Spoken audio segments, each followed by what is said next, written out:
This is our only chance. We have to take it.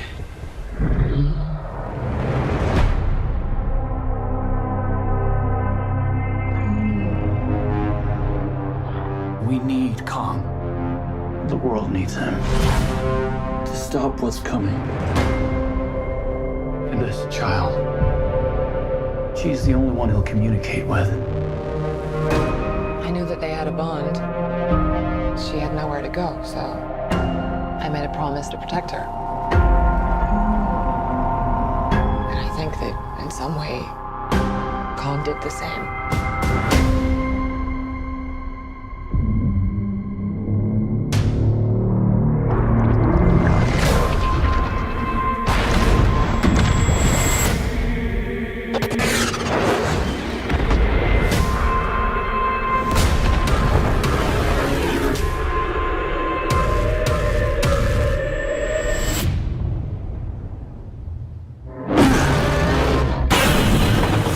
It's Godzilla.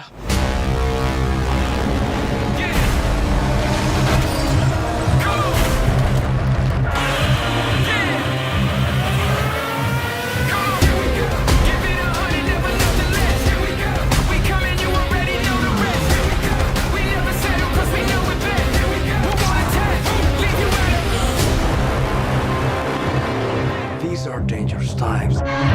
Godzilla's out there and he's hurting people, and we don't know why. There's something provoking him that we're not seeing here. I'm of the same opinion. The myths are real. There was a war. And they're the last ones standing. I keep reaching for greatness because I'm built from it. Who bows to who? Nobody gonna stop me. Kong bows to no one.